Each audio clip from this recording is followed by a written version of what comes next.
రావాలి, అందరినీ కలవాలని ఉన్న అవకాశం దొరక్క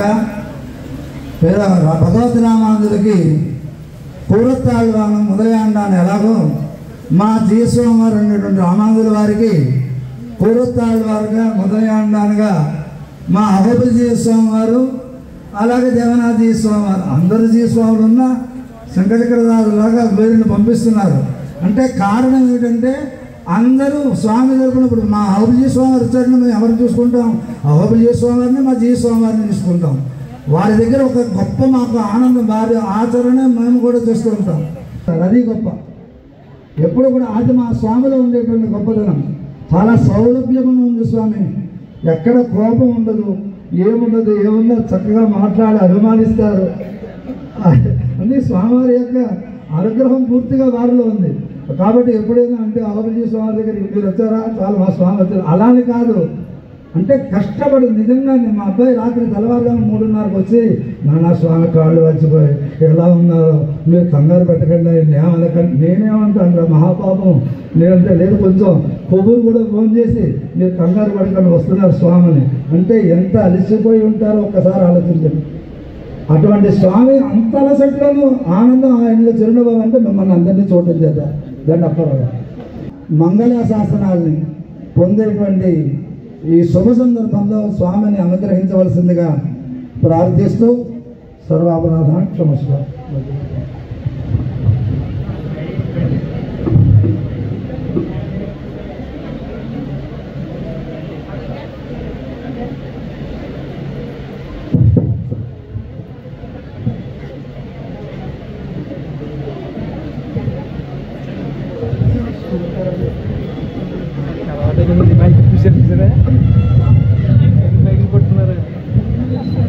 జై శ్రీమన్నారాయణ, జై శ్రీమన్నారాయణ. ప్రియ భగవద్బంధువులారా, ఈ శోభకృత్ సంవత్సరంలో చివరి ఏకాదశి. ఈ ఏడాది మరొక 4 రోజుల్లో పూర్తయిపోతుంది. కొత్త ఏడాదికి మనం స్వాగతం పలకడానికి సిద్ధంగా ఉన్నాం. కొత్త ఏడాది మనందరికీ మంచిగా ఉండాలి అని మనం కోరుకుంటాం. అనుకూలంగా ఉండాలి, సంపత్ప్రదంగా ఉండాలి, శాంతియుతంగా సాగాలి. మనకి, మన ఉండేటటువంటి ప్రాంతానికి, మన రాష్ట్రానికి, దేశానికి శుభం కలగాలి. మనం కోరుకునే ఇదే కదా. అలా కలిగించగలిగిన వాడు భగవంతుడు. చాలా కార్యాలు మనమే చేస్తున్నాము అని అనుకుంటాం, కానీ చేసేది మనం కాదు, లోపలుండి నడిపించేవాడు ఒకడు ఉంటాడు అని ఆయన బయటికి వెళ్ళిన తర్వాత తప్ప తెలియదు ఎవరికి, పక్క వాళ్ళందరికీ. తెలుసుకున్న వాడికి మొదటే తెలిస్తే సంతోషం, బట్ తెలియని వాడికి తెలుసుకునే ఛాన్స్ ఉండదు. బికాజ్ ఆ లోపల నుంచి వాడు బయటికి వెళ్ళిన తర్వాత అయ్యో పాపం పోయిండే అంటాం. ఉన్నప్పుడు మనం అనలేము, అనుకోలేము కూడా. మనందరి వెనక ఉండి నడిపించేవాడు భగవంతుడు. ఆ భగవంతుడికి ఇది ఇలా అనేది ఒక రూపం నియతంగా ఏమీ ఉండదు. ఉండదు అంటే రూపం లేదని కాదు, ఇంత ఇలా అనేది ఉండదు అని అర్థం. గాలి ఇంత ఇలా అనగలమా? గాలి అంటే గాలి లేదు అందామా? అర్థం ఏంటి అలా లేదంటే? హద్దులకు అందనిది, ఏ హద్దులు లేనిది అని అర్థం. భగవంతుడికి కూడా అంతే. ఆయనకి రూపాలకి, పేర్లకి హద్దులు లేవు. అయినా మన కోసం ఒక రూపంలో ఉంటాడు ఆయన. నతే రూపం నాకారః నాయుధాని నచ ఆస్పదం. మహానుభావులైనటువంటి ఋషులు చెప్పారు స్వామిని ప్రార్థన చేస్తూ, నీకు ఇంతే అనేది రూపము లేదా ఇలానే ఉంటావనే ఆకారము లేదా, నీకు ఇన్నే ఆయుధాలు పంచాయుధాల అష్టాయుధాల అనే హద్దు లేదు, ఈ చోట మాత్రమే ఉంటాడనే స్థల నియతి కూడా లేదు. అయినా నువ్వు నిన్ను ప్రేమించేటటువంటి భక్తుల కోసం ఒక ఆకారాన్ని, ఒక పేరుని, ఒక రూపాన్ని, ఒక స్థానాన్ని, కొన్ని ఆయుధాల్ని ఇలా పట్టుకుని కనిపిస్తూ ఉంటావా? తథాపి పురుషాకారః భక్తానాం త్వం ప్రకాశసే. ఇతను భగవంతుడు అంటే ఒక పురుషుడు అని. ఈయన పేరు రాముడు, ఈయన పేరు వెంకటేశుడు, ఈయన పేరు కృష్ణుడు లేక నరసింహుడు అని అంతే లేడు ఆయనకు రూపం కాదు. కానీ అప్పుడప్పుడు కోరుకున్న వాళ్ళ యొక్క ప్రార్థనలకి కరిగి వాళ్ళు కోరుకున్న రీతిలో తనని కాస్త కుదించుకుని వాళ్ళ కోసం కనిపిస్తాడు. అలా కనిపించిన రూపమే మన గీతా భవనంలో ఉండే వెంకటేశ్వర స్వామి.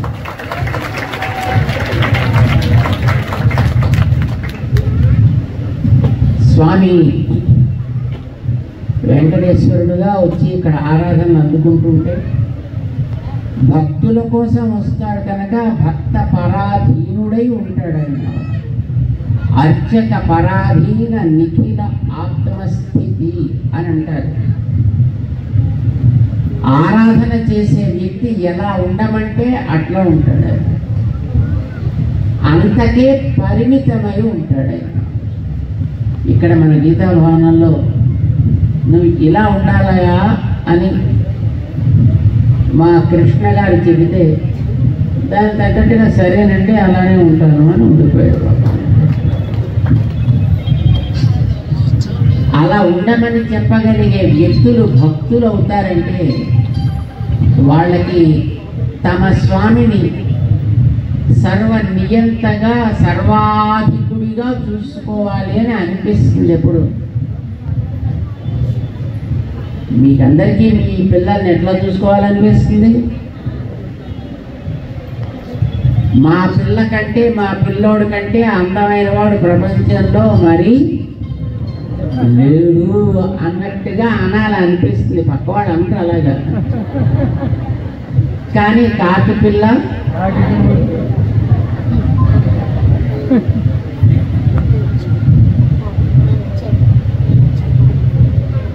మనం కోరుకుంటే వచ్చిన స్వామి అంటే మనకి ముద్దు ఉంటుంది కనుక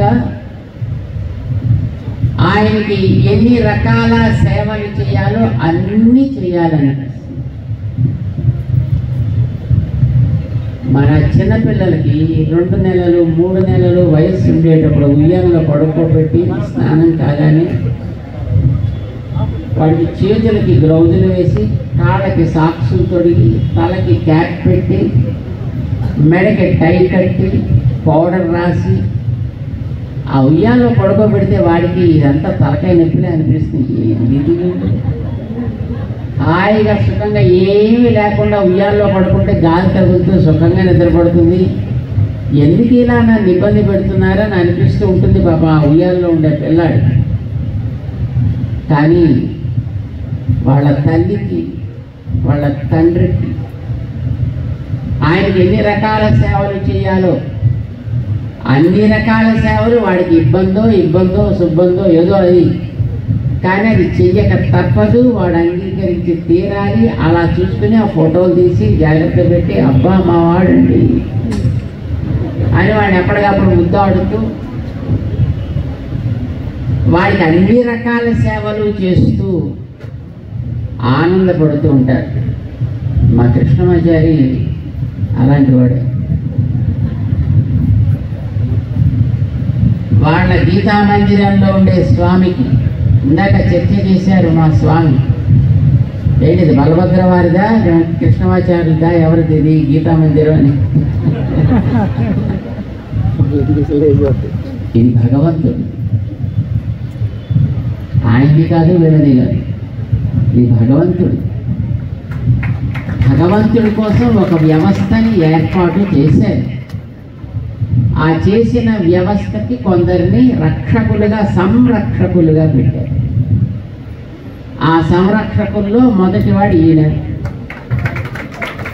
వారి యొక్క మార్గాన్ని బట్టి కావలసిన వ్యవస్థ చేసేది ఆనాటి బలభద్ర వెంకటరాజు గారి యొక్క పుత్రులు, మనవలు, ముని మనవలు, మనవరాళ్ళు, ముని మనవరాళ్ళు ఎవరెవరైతే వాళ్ళందరూ.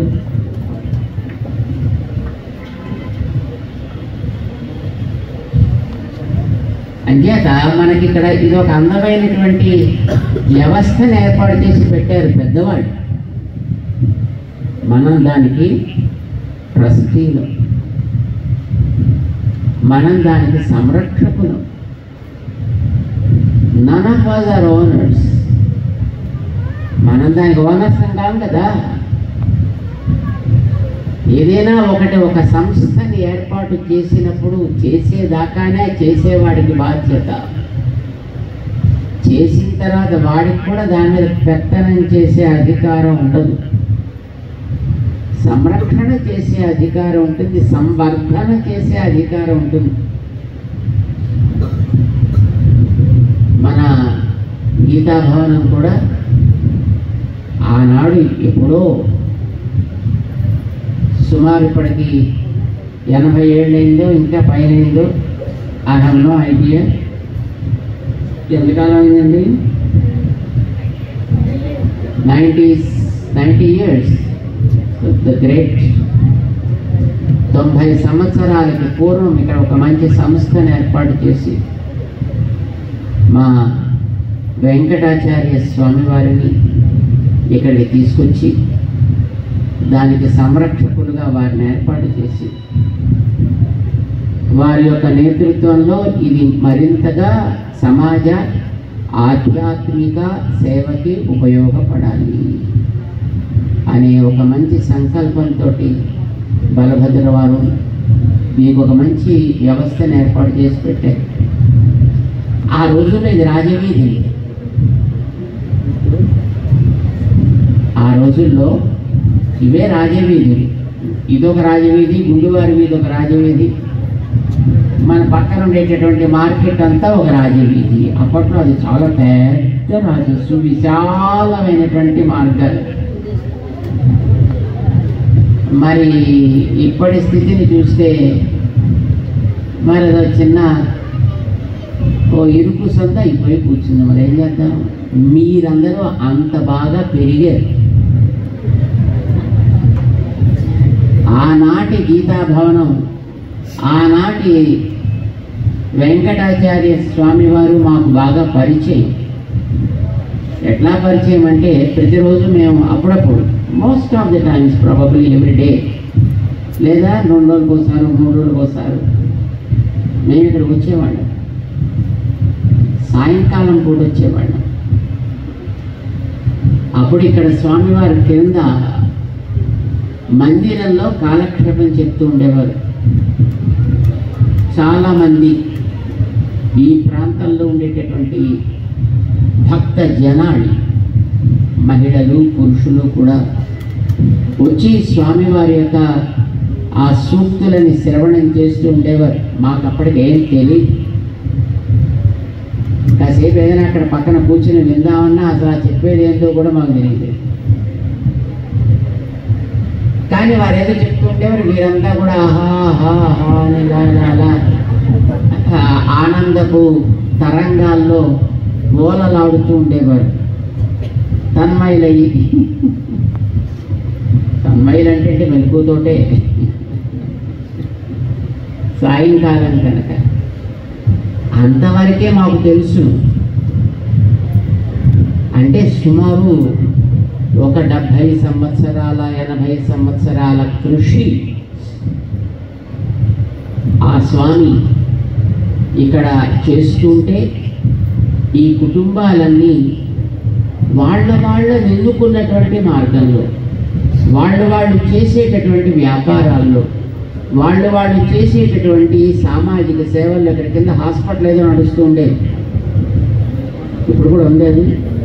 No, oh that's okay. అప్పట్లో ఇక్కడ కింద ఒక హాస్పిటల్ కూడా ఉండేది. ఇక్కడ సేవా కార్యక్రమాలు ఆరోగ్యానికి సంబంధించి చేస్తూ ఉండేవారు. ఇది చెయ్యాలి సమాజానికి అని ఎవరెవరు ఏదేది అనుకున్నారో, వ్యాపారమా, వృత్తా, వైద్యమా, వ్యవసాయమా, మరొకట, వారు ఎన్నుకున్నటువంటి ఆయా ఔద్యోగిక క్షేత్రంలో వాళ్ళు స్థిరంగా ఉంటూ మంచిగా ఎదిగి ఈవేళకి ఇంత ప్రయోజకులుగా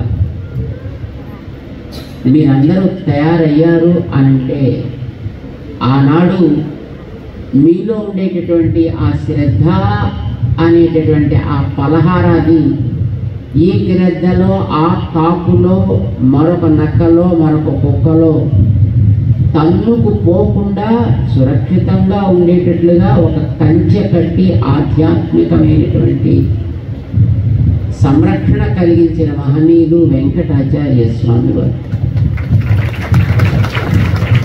అప్పట్లో ఎవరు ఉండేవారు కాదు కదా. అప్పట్లో ఇక్కడ ప్రవచనం చెప్పడానికి కూడా ఎవరు ఉండేవారు కాదు. అప్పట్లో ఇక్కడేం పెద్ద పండితులు గట్రా ఎవరు ఉండేవారు ఏం కాదు. ఎవరికైనా ఏదైనా మనలో ఒక మానసిక తపన ఏర్పడితే దానికి ఓదార్పు అనేది పలికి కాస్త శాంతింపచేసే ఒక పెద్ద దిక్కుగా వెంకటాచార్యుల వారే ఉండేవారు. తెల్లటి గడ్డంతో, పెద్ద పెద్ద గోళ్లతోటి. ఇప్పుడు ఈయనకి లేవు, వాళ్ళ నాన్నగారికి అయితే ఉండేవి. మా సీతారాం కూడా తీసేశాడు.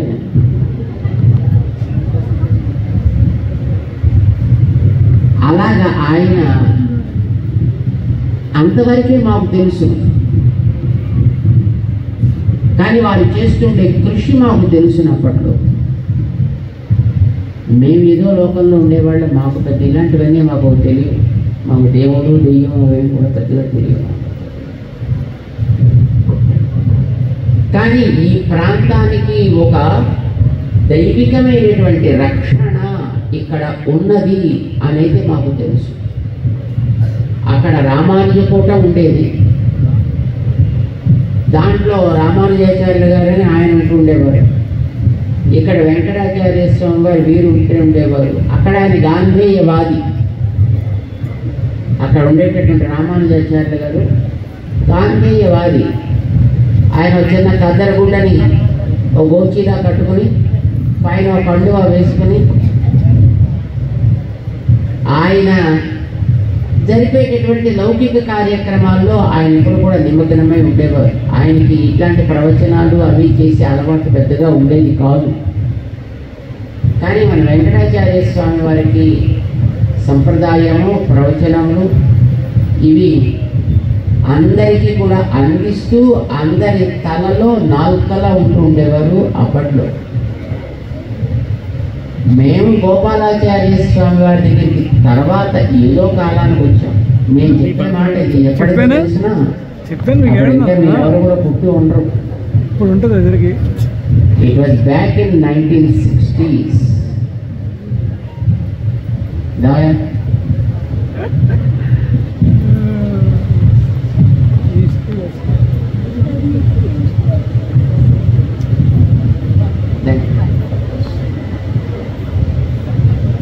పంతొమ్మిది వందల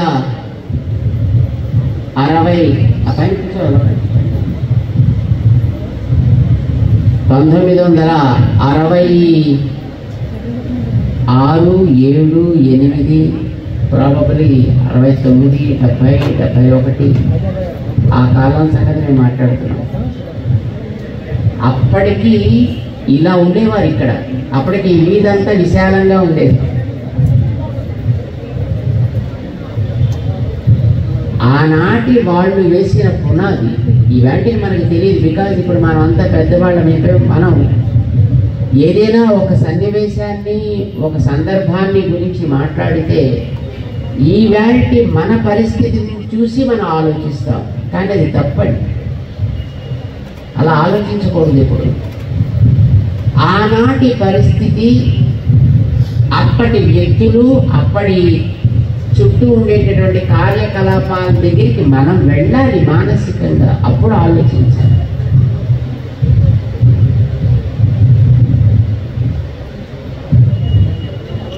రామానుజాచార్యుల వారు గోష్ఠీపురానికి వెళ్ళారు శ్రీరంగం నుంచి. అంటే అప్పట్లో 100 మైళ్ళ దూరం నడిచి వెళ్ళారు.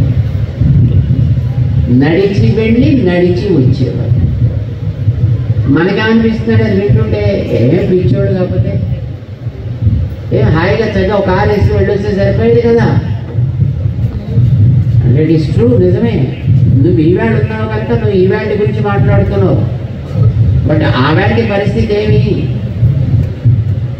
1000 ఏళ్ల క్రితం కార్లు ఉన్నాయా, రైళ్లు ఉన్నాయా, వాహనాలు ఉన్నాయా? అందులోనూ ఆయన సన్యాసి. 4 పల్లకీలు వేసి మోసుకుపోతామంటే మనుష్యులు మోత పనికిరాదు సన్యాసికి. ఏ జంతువు మీద ఎక్కడానికి వీలు, గుర్రం ఎక్కిపోవచ్చు కదండి, జంతువుల మీద ఎక్కటానికి వీల్లేదు. So what is alternative then? Left right, left right. నడిచి వెళ్ళాలి, నడిచి వెళ్ళేవారు. ఆ రోజుల్లో అలా చేశారు, అంతా చేశారు. మాకు ఎప్పుడు అనిపిస్తూ ఉంటుందండి, మా పెద్ద జీఎస్ స్వామి వారు 60 నుంచి 69 దాకా 108 రామక్రతువులు చేశారు మన దేశంలో. కాశ్మీరం నుంచి కన్యాకుమారి దాకా, ఇటు కలకత్తా దగ్గర నుంచి అటు ద్వారక దాకా. ఏముంది ఆ రోజుల్లో? ఏమీ లేదు. అప్పటికి ఫోన్ లేదు. సమాచారం ఎవరికైనా అందించాలంటే ఆ దేశాల్లో తెలిసిన వాళ్ళు ఎవరు లేరు. కానీ అక్కడక్కడికి వెళ్ళి అప్పుడప్పుడు తిరిగి అక్కడక్కడ వ్యక్తుల్ని పరిచయం చేసుకుని వాళ్ళకు ఒక ప్రేరణ కలిగించి అక్కడ ఒక క్రతువు చేసి దానికి స్మారకంగా ఒక స్తూపాన్ని కట్టి ఆ రోజుల్లో ఇన్ని చేశారంటే బై గాడ్, ఈ రోజుల్లో మనకుండే సౌకర్యాలకి మనం ఎన్ని చెయ్యగలుగుతాము? చెయ్యొచ్చు, గలుగుతాం కాదు, ఎన్ని చెయ్యొచ్చు. మనకి ఇక్కడ కూర్చుంటే అమెరికాతో మాట్లాడచ్చు, ఇక్కడ కూర్చుంటే రష్యాతో మాట్లాడచ్చు, ఇక్కడ కూర్చుంటే జపాన్తో మాట్లాడచ్చు, జర్మనీతో మాట్లాడచ్చు, ఆస్ట్రేలియాతో మాట్లాడచ్చు, యూరోప్తో మాట్లాడచ్చు. ఇక్కడ కూర్చుని వాళ్ళతో నేరుగా చూస్తూ కమ్యూనికేట్ చేయొచ్చు. ఇప్పుడు ఎక్కడికైనా ఎప్పటికైనా ఒక పూటలో చేరచ్చు ప్రపంచంలో. ఇన్ని వసతులుండి ఇప్పుడు మనం చేసే పని ఏంది? ఏ వసతులు లేకుండా ఆ రోజుల్లో వాళ్ళు ఎంత చేశారు? ఇది ఆలోచిస్తే తల తిరుగుతుందండి. మనం ఈనాటి పరిస్థితులు చూసుకుని ఆనాటి వాళ్ళ యొక్క కార్యక్రమాన్ని డిసైడ్ చేసే ప్రయత్నం చేస్తాం, విచ్ ఈజ్ రాంగ్. అలా చేయకూడదు నిజాన్ని.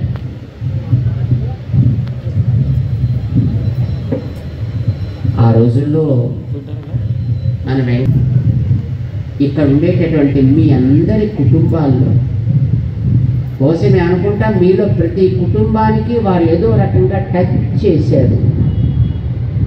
Yes sir, no?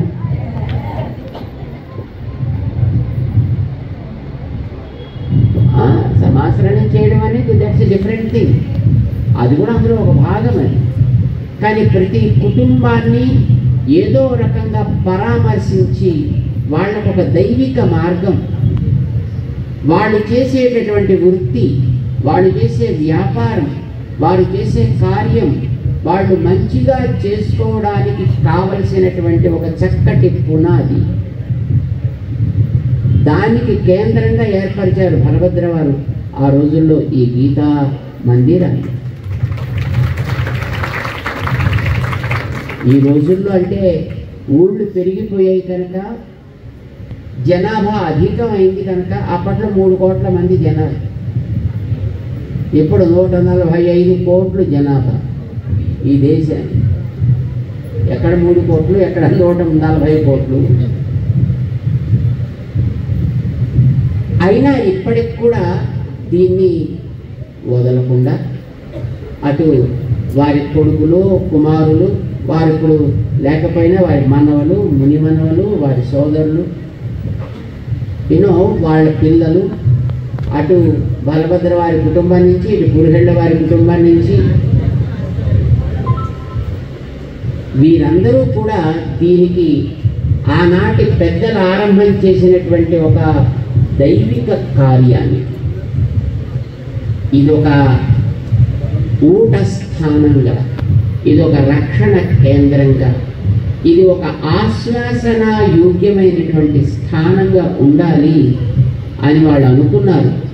దానికి ఇప్పటికీ ఇంకా వీళ్ళు కట్టుబడి దీన్ని జాగ్రత్తగా కాపాడుకుంటూ వస్తున్నారు. లేకపోతే ఇలాంటి కుర్రాళ్ళు ఏ హైదరాబాద్ పోతే శుభ్రంగా రోజుకి 60-70 వేల రూపాయలు సంపాదించుకుంటాడు. నెలకు కాదు నేను చెప్పేది, రోజుకి, ఎవ్రీడే. ఏదైనా కాస్త ఏదో పౌరోహిత్యం చేస్తూ 2 మాటలు చెబుతూ ఎవడైనా ఉంటే అలాంటి వ్యక్తికి నెలకి శుభ్రంగా ఒక ఏం లేదనకుండా 40-50 లక్షల రూపాయలు సంపాదించుకోగలిగే వసతి ఉండేది, ఉంది. Even today such kind of situation is they. పోవచ్చు, కానీ అయ్యో మా నాన్న చేసిన స్థానమే, మా తాత చేసిన స్థానమే, మా పెద్దలు చూసినటువంటి స్థానం కదా, దాన్ని కాపాడటం మన కర్తవ్యం కదా. ఆ భావంతో దీన్ని ఇంకా ఇప్పటికీ కూడా డెవలప్ చేస్తున్నారు. మాకు తెలుసును, కింద చిన్న హాల్లో అప్పట్లో కార్యక్రమాలు జరిగిన కాలం మాకు తెలుసు. ఈ మేడ మీద ఆ గోడ దగ్గర వేదిక కట్టి అక్కడి నుంచి సభలు జరిపిన సందర్భం మాకు తెలుసు. ఇటు పక్కన వేదిక వేసి కార్యాలు జరిపిన సందర్భం మాకు తెలుసు. ఇప్పుడు కొత్తగా ఈ వేదిక యాడ్ అయింది. దానికి కాస్త 10 మంది జనం కూర్చోవడానికి వీలయ్యేటట్టుగా ఇది మేము చూస్తున్నాం. అంటే మనం చేసేటటువంటి కార్యాన్ని ఎప్పుడు కూడా 100% దానికి అంకితమై పెద్దల ఆశయాన్ని, లక్ష్యాన్ని నెరవేర్చే రీతిలో ముందుకు మనం తీసుకు వెళ్ళాలనే దృఢ సంకల్పం వీళ్ళ చేత ఇట్లా ముందుకు సాగేటట్టు చేస్తోంది. మీరందరూ దీన్ని మనది అని ఆదరించుకుంటూ సాగించే ఒక మహోద్యమం ఇందులో కనిపిస్తుంది. ఇందులో ప్రతి అంశలో, ప్రతి ఇసుక రేణువులో, ప్రతి ఇటుక రాయిలో, ప్రతి కంకర గడ్డలో ఇది మాకు కనిపిస్తుంది. ఇక్కడ ఆ శ్రద్ధ, ఆ dedication which is very important. ఈవేళ మనం పెద్దవాళ్ళు అయిపోయిన తర్వాత రకరకాల మార్గాల్లో ఉంటాం. కొందరు ఆధ్యాత్మికంగా, ధార్మికంగా ఉంటాం, కొందరు వ్యాపారాల్లో వెళ్ళిపోతాం, కొందరు పాలిటిక్స్లోకి వెళ్ళిపోతాం, కొందరు ఆ పార్టీ, కొందరు ఈ పార్టీ. పార్టీలు పడకపోవచ్చు, కానీ మూలమైతే ఒకటే కదా. ఇండోనేషియా లాంటి ప్రాంతాలకి మనం వెళితే, ఇండోనేషియా ముస్లిం దేశం అది, అక్కడికి వెళితే ఇవాటికి వాళ్ళు రాముడి కథలు అనేక ఆడుతూ ఉంటారు. రాత్రి సాయంకాలం అయిన తర్వాత వాళ్ళందరూ కూడా రాముడి వేషాలు, రామాయణంలో ఉండే పాత్రల వేషాలు వేసుకుని ఎక్కడో ఒక చోట వీధి నాటకం రాముడి గురించి జరుగుతుంది. Everyday, even today you go you can see that. ఒకసారి ఎప్పుడో మన వాళ్ళు అడిగారు, నవయా మీరంతా ముస్లిమ్స్ కదా, ఏమిటి రాముడి పాత్రలు వేస్తున్నారేంటి అని. వాళ్ళకి ఇంత కోపం వచ్చిందండి. వాళ్ళు అయ్యా ఇప్పుడు మేము ముస్లింలో, ఇప్పుడు మేము హిందువులో, అసలు ఒకనాడు మేమంతా ఒకే కుటుంబం వాళ్ళమా? మా అందరికి పూర్వులు వాళ్ళు లేకపోతే మేమెక్కడ ఉన్నాము? అంచేత మా పూర్వుల యొక్క చరిత్రని మేము కాల రాసుకోలేము. మా పూర్వుల చరిత్రని మేము మట్టి కొట్టుకుపోయేట్టుగా చూడలేము. మా పూర్వుల చరిత్రకి మేము వారసులం. దాన్ని మేము ఎప్పుడూ కాపాడుకుంటాం. యూనో, మానవత్వానికి ఒక మరపురాని గుర్తు అక్కడ ఉంటుంది. ఇది మనకు కావాల్సింది. ఈవేళ ఈ గీతాభవనంలో ఆ వీధులు చూస్తే ఈ వీధులు కావాలంటే మాకు ఇప్పుడు భయం. ఎందుకంటే కారు రా దీంట్లో. కానీ ఒకనాడు ఇది రాజేది.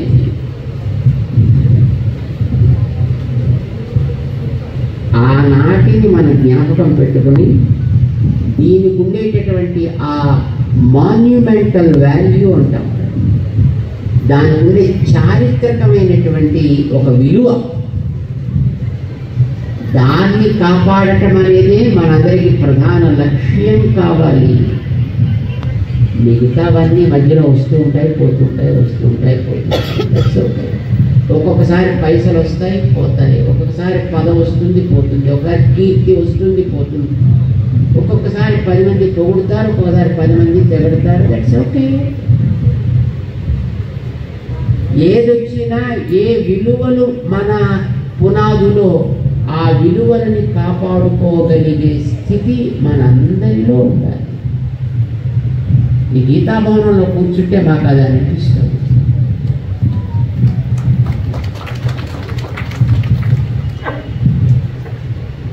అందుకోసం లేకపోతే ఆయనకి వెంకటేశ్వర స్వామికి బంగారం కిరీటం పెడితే ఏమిటంటే ప్లాస్టిక్ కిరీటం పెడితే ఆయనకి ఏమైనా వచ్చిందా, పోయిందా? బంగారము, ప్లాస్టిక్, మట్టి, కాగితం నీట్. కానీ ఆయనకి బంగారం ఎంతో, కాగితము అంతే. ఆయన బొగ్గెంతో, మాణిక్యము అంతే. నిప్పెంతో, నీరు అంతే. ఆయనకి వస్తువుల్లో తేడాలు ఏమన్నా? అన్నీ ఆయన వస్తువులే కదండి. ఆయనకి పెద్ద ఇంత మండపం కట్టకపోతే ఆయనకు వచ్చే నష్టం ఏం లేదు. అయ్యో నాకు ఇరికి అయిపోయింది అని ఎప్పుడే ఏడవడైనా. కానీ చూడండి, ఇందాక చెప్పానే, మీ పిల్లాడు అనుకున్నప్పుడు ఆ పిల్లాడి గురించి వాడికి తెలిసినా తెలియకపోయినా మీకు తెలుసును కనుక వాడికి పౌడర్ రాసి, బొట్టు పెట్టి, ముక్కుకి చుక్క పెట్టి, బుగ్గకి చుక్క పెట్టి, గడ్డానికి చుక్క పెట్టి, వాడికి తలకి అదేదో కట్టి, చేతులకి కట్టి, కాళ్ళకి కట్టి, వాడి ఓహోహో మా బుజ్జిగాడే, మా బుజ్జిగాడే, మా బుజ్జిగాడే అని మీరు ఆనందపడతారు. వాడు కాదు. వాడు పిల్లాడు, ఇంకా తెలివి వికసించలేదు కనుక వాడిని పక్కన పెట్టండి. దేవుడికి బుద్ధి వికసించిన వాడు. ఆయనకి పాపం మీరు ఇలాగే ఇప్పుడు ఈ వేడైనా 6 ఏళ్ల నుంచి తంటాలు పడి పాపం ఒక్కొక్క గ్రాము గ్రేను ఎంతో తెలియదు మనకి. ఏదో తెలియదు, ఏదో ఒక కిలో పావు ఎంతో అంటున్నాడు ఆయన. 1.5 కిలోలు అంటే ఎంతో కూడా మాకు తెలియదు. మేమా పెట్టింది అంత కలిసి పెట్టుకున్నారో పెట్టారు ఎక్కడ అంతే. మీరు పెట్టారు అంటున్నారు, కాబోలు అనుకుంటున్నాం మేము. మాకు ఆ మధ్యనప్పుడు పద్మభూషణ్ అన్నారు. వాళ్ళు ఫోన్ చేశారు ఎక్కడికి, స్వామి మీకు పద్మభూషణ్ ఇవ్వాలనుకుంటున్నాం, మీకు ఏమైనా అభ్యంతరమా అంటే, ఊరికే ఇస్తానంటే నాకేం అభ్యంతరం అంటే ఇవ్వండి అన్న.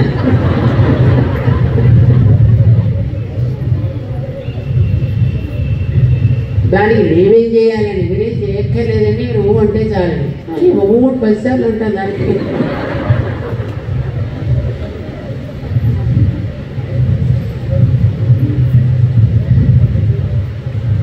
ఏం చేశారండి మీరు పద్మభూషణ్ తీసుకోవడానికి అని మరి 10 మంది మమ్మల్ని అడిగారు.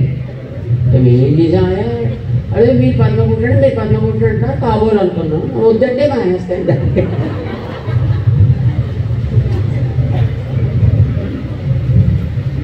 నేను చేసింది ఏం లేదా, మా వాళ్ళందరూ కలిసి చేసిన బోర్డు అని ఉన్నాయి.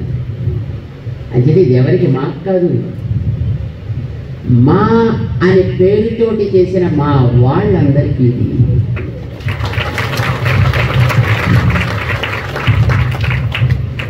దేవుడు ఏం చేస్తాడండి పాపం, వెంకటేశ్వర స్వామి ఏం చేస్తాడని తంటాలు పడి, స్వామి నీకు కిరీటం పెడతాను, పెట్టు. అయ్యా నీకు ఏం పెట్టమని తీసేస్తాను, తీసేయండి. మాకు తిరుమలలో వెంకటేశ్వర స్వామి చూసినప్పుడల్లా అనిపిస్తుంది, ఆయన మొత్తం శిలా విగ్రహం అంతా కలిపి బహుశా ఒక 5 టన్నులు ఉంటే, ఆయన ఒంటి మీద పెట్టేటటువంటి ఆభరణాలు 10 టన్నులు ఉంటాయి. ఎందుకు వచ్చిన పరార్థం రా ఆయన, నీకు ఇంతనే పనులు చేస్తున్నాను. జగత్తంతా మోసేవాడికి ఇది పెద్ద పనులు ఏమిటండి అంటారు. దట్స్ ఓకే, అది మీ దృష్టి. కానీ ప్రేమ కలిగిన వాడి దృష్టి అట్లా ఉండదు. చిన్నపిల్లవాడు నేను పెడితే గోరుముద్దలు తిని పెరిగినవాడు, ఈవేళ వాడు దేశానికి అంతటికీ కూడా పెద్ద మిలిటరీ అధికారి అయ్యాడు. నేను 90 ఏళ్ళ ముసల్దాన్ని అయ్యాను అని అనుకోదండి అమ్మ. వాడి ఇంటికి వస్తే నా బంగారు బాగున్నావా, ఎలా ఉన్నావురా, జాగ్రత్తగా తింటున్నావా, మంచిగా తింటున్నావా, ఆరోగ్యం బాగుందా, టైంగా నిద్రపోతున్నావు కదా నాన్న, జాగ్రత్తగా చూసుకో. అమ్మ అలా బయటికి వెళ్ళి వస్తానే, అరే రోడ్డు పక్కన్నాడు సైకిళ్ళు వస్తాయి, సైకిళ్ళు ఎక్కడ లేవు అసలు సమాజంలో తెలియదు బాబా పిచ్చిదని. అరే రోడ్డు పక్కన్నాడు రా, బండ్లు వస్తాయి రా బాబు జాగ్రత్త. ఎవరికి చెప్తుందా? దేశానికంతటికి మిలిటరీని కంట్రోల్ చేసే అధికారిగా ఉండే వ్యక్తి అయినా ఆవిడికి గోరు ముద్దలు తిన్న పిల్లాడేనండి. వాడెంత వాడైనా వాడిని అట్లానే చూస్తుంది ఆ తల్లి. విగ్రహ రూపంలో ఉండే భగవంతుణ్ణి ఆరాధన చేసుకునేవాళ్ళు ఆయన్ని తమ చిన్నారి శిశువుగానే చూసుకుంటారు.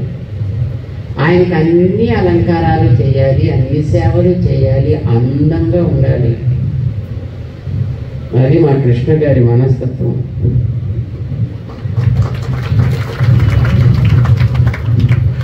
అందుకోసమే పాపం 6 ఏళ్ళు కష్టపడి ఒక్కొక్కళ్ళ దగ్గర ఏదో గ్రాము 2 గ్రాములు ఎవడైనా ఇస్తే అంత దాన్ని తీసుకొచ్చి దాన్ని ఆ కోయంబత్తూరు కాదు కుంభకోణం సేలం ఎంగే పండుగ సేలతినియా యా పాపం అక్కడ ఎక్కడో ఇచ్చి వాళ్ళ చేత చేయించి దాన్ని తెచ్చి అది పెట్టాలి స్వామి, మీరు రావాలి స్వామి, మీ చేత పెట్టాలి స్వామి. పాపం ఇప్పటికైనా సుమారు 10 సార్లు తిరుగుతాడు. ఎక్కడ రాజమహేంద్రి, ఎక్కడ హైదరాబాద్, ఏంటి అవసరం ఆయనకి? వస్తే ఎప్పుడు వస్తే అప్పుడే పెట్టేసి చూద్దాంలే, లేకపోతే ఏదో మనం పెట్టేసుకుందాంలే. నా పిల్లాడికి నేను ఇట్లాంటి పండగ చెయ్యాలి అని అమ్మ అనుకున్నప్పుడు అలా చేయకపోతే ఆవిడకి లోపల ఎంత కొరత మిగిలిపోతుంది, ఎంత దిగులు పడిపోతుంది, ఎంత బెంగ వస్తుంది. దేవుడికి కావాల్సింది ఆ ప్రేమ. అది బంగారాలు అక్కర్లేదు, పట్టు చీరలు అక్కర్లేదు, మణులు మాణిక్యాలు అక్కర్లేదు. ఆయనకు కావాల్సింది ఆ హృదయంలో నిండిన ప్రేమ కావాలి. అది ఎక్కడుంటే అక్కడ ఆయన ఉంటాడు, అది ఎక్కడుంటుందో అక్కడ ఆయన పలుకుతాడు, అది ఎక్కడుంటుందో అక్కడ ఆయన అన్ని పనులు చేసి పెడతాడు. ఆ కృష్ణ గారికి వాళ్ళ నాన్నగారి యొక్క అనుగ్రహంతో ఆ ప్రేమ వచ్చింది. దాన్ని చక్కగా పెంచి పోషించే మా అహోబిల స్వామి వారి లాంటి తోడు ఉంది, ప్రోత్సహించే మీలాంటి వాళ్ళందరి అండ ఉంది. వాళ్ళు పార్టీ ఆయన పార్టీ ఈయనో పార్టీ అయినా దేవుడి దగ్గర పార్టీలు ఉండవు. దేవుడి దగ్గర ఉండేది ఒకటే, భక్తి ప్రవాహం. ప్రవాహము, ప్రేమ ప్రవాహము, అందులో మనందరం కలిసిపోతాం, అందులో మనందరం చేరి ఉంటాం, అందులో మనందరం ఆనందిస్తాం.